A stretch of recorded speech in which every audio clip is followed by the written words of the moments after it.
Frequency Podcast Network. Stories that matter, podcasts that resonate. Why are so many Americans celebrating the murder of a healthcare CEO? We are following breaking news. We have new video of Luigi Mangione's arrival at a courthouse in Pennsylvania. That's where we were anticipating an extradition hearing for the 26-year-old Ivy League graduate. Arrest is generating backlash online, not against the accused murderer, but against the McDonald's where he was spotted. Liberal wackos are treating suspected killer Luigi Mangione as a folk hero. Well, I think it's terrible. The suspected shooter. Does that tell you anything about how people I think it's a terrible thing. I think it's really terrible that some people seem to admire him. Luigi Mangione has now been indicted by a grand jury in the murder of United Healthcare chief executive Brian Thompson. Thompson was gunned down on the sidewalk outside his Manhattan hotel on December 4th. Prosecutors allege Mangione targeted him because he was the head of a healthcare company. But for many, more shocking than the crime itself has been the reaction from the American public. I'm David Smith. Today on The Big Story, we're digging into why Luigi Mangione is being celebrated by many as a folk hero, and what that says about the health of American political culture and public discourse. Ali Breland has been writing about this for The Atlantic. He joins me from New York City today. Hi, Ali. Hey, thank you for having me. Yeah, thanks for making some time. So, to start, just your thoughts, please, your general views on the reaction we've seen to the killing of the United Healthcare CEO. Are you surprised by what we've seen? Truthfully, I was like a little bit surprised to see the sort of like amount of people that were pleased with his death. I think that there was like some precedence. I knew that some people were going to react this way. As soon as I heard about the news, I immediately thought about how people online reacted to Henry Kissinger. And that there was like a sort of contingent of people who were like politically left that were like, yeah, this guy did a lot of bad things and it's good that he died. And so I kind of expected that from the United Healthcare CEO. What was like not completely surprising, but more surprising to me was that like there was this outpouring of quote unquote normies, sort of like median people who are not like extremely politically active, who were also applauding this in a way that I'd only seen sort of very online, very politically focused left-wing people. I just like heard anecdotes from friends who were like, people in their workplace were kind of making jokes and laughing about it. Yeah, I've seen too some parallels drawn to the Kyle Rittenhouse situation, but I think maybe a key difference there, and correct me if I'm wrong, is that was a lot of people who were maybe a little more checked in on political issues, more politically active, hardcore right-wing people who live and breathe partisan politics. But here, as you say, one thing that stuck out to you really was how normal people seem to have been touched by this. Do you see any parallels with the Rittenhouse thing, or is this something a little bit different than that? Yeah, I think it's pretty different, and it's sort of useful though to compare it to Rittenhouse. There are sort of examples of things like Rittenhouse, and then the reaction to Daniel Penny killing the homeless person in New York, and then in both of those instances, the reaction to the people that both Rittenhouse and Penny was like very divisive and like sort of fell neatly along political lines. Like if you were right wing, you thought it was like good with some exceptions, and then other people either thought it was bad or didn't have strong opinions about it. With Brian Thompson, the United Healthcare CEO, dying, and with Luigi Mangione allegedly killing him, it transcended sort of like political lines. There were people who were sad about it, people who reacted, especially like sort of among the more like elite apparatus of things, like people like Matt Walsh and Ben Shapiro and Laura Ingraham, large like American political conservative influencers, tried to sort of like criticize the reaction of people being like, this is actually sick. And then in Walsh and Shapiro's case, their online commentators, they have comments open for people to comment on their work, and a lot of their fans were responding by saying that they actually disagreed with Shapiro and Walsh, and that they thought that this person that they either deserved to die or that they didn't feel bad about their death. Yeah, and have you noticed that in your own life as well? Sort of that Venn diagram of opinion is a little bit more mushy in the middle than we have seen in the past. Are you seeing a mix of opinions in your circle of peers, regardless of political leanings? Yeah, I mean, if anything, I would say it skews more towards like people saying that they don't particularly feel bad about it, or even people sort of egging it on. I think that that's like, if anything, like the more dominant response I've seen. Your thesis in the Atlantic piece, which is great, I would recommend the listeners go check it out if they can, is essentially that the Luigi Mangione story may be evidence that political violence is becoming mainstream in America. Why do you believe that? The first thing that was like really interesting that we've talked about right now is the response from the sort of masses, the sort of median person was already like actually like maybe this is kind of okay, and he became a folk hero, not along political lines, but like a bipartisan folk hero, arguably. The second thing that I thought was interesting is like when we came to know and understand who Luigi Mangione is and who we think he seems to be a fairly normal person himself. If you think about political violence in the United States in like the 70s, you think of groups like the Weather Underground, who were this sort of very radical and like well-read group of radicals who were reading political theory. They had like very aggressive niche thoughts. They were out of step with most of the population. Even if people had like sympathy with what the Weather Underground was doing, they were not normal people by any stretch of the imagination. I don't mean that in a good or bad way. I mean that they were just truly different than the average American. Luigi Mangione came from a wealthy background. He went to an Ivy League college. He's different in that regard. But in terms of the media he was consuming, stuff like Joe Rogan, following people like Edward Snowden, AOC. He was just following like very popular, well-known people. His Goodreads shows him reading, for the most part, very like normal books and just engaging with the world in a very normal way. And it like seemed to me like he was this weird case of this political, like this person doing an instance of political violence, but he wasn't like a normal political actor. He was just like kind of a normal guy.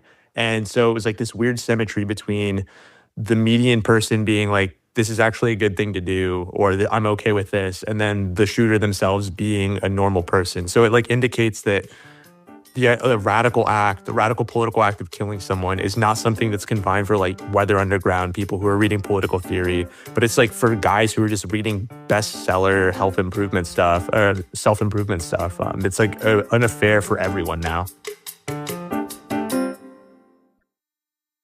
So here we are, December 16th, while we're recording this, and it's been almost 2 weeks since the actual shooting happened. And it's been long enough now that the reaction to the story has become a part of the story itself. Would you say there is a predominant opinion that has emerged, or do you think that this is polarizing people? I mean, yeah, it certainly feels like, from just like looking at analysis about statistical or data from like what the responses are, it feels like a dominant response is, I don't know if this is the majority response, but this is like the most visible response is like, this is permissible. Like people feel squeezed in America. They don't feel, I guess, bad about a healthcare CEO dying because they see the healthcare industry as this particularly like sort of pernicious and aggressive industry that extracts a lot of value out of Americans and makes their lives substantially harder in a unique way. And so like, I feel like that's been a dominant response. I don't think that everyone agrees with that. I'm sure like I've come across people who certainly don't agree with that and have different perspectives on it. But it does feel like that's like the most sort of like visible and salient one and the most like noticeable one. Yeah.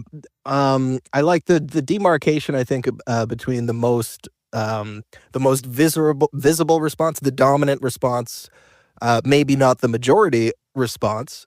As an American, how does that make you feel? That the dominant response was a man has been murdered, but because he happened to be the CEO of a large healthcare company, it's kind of justified. How does that make you feel? What do you think that says about the broader health of American political culture and public discourse?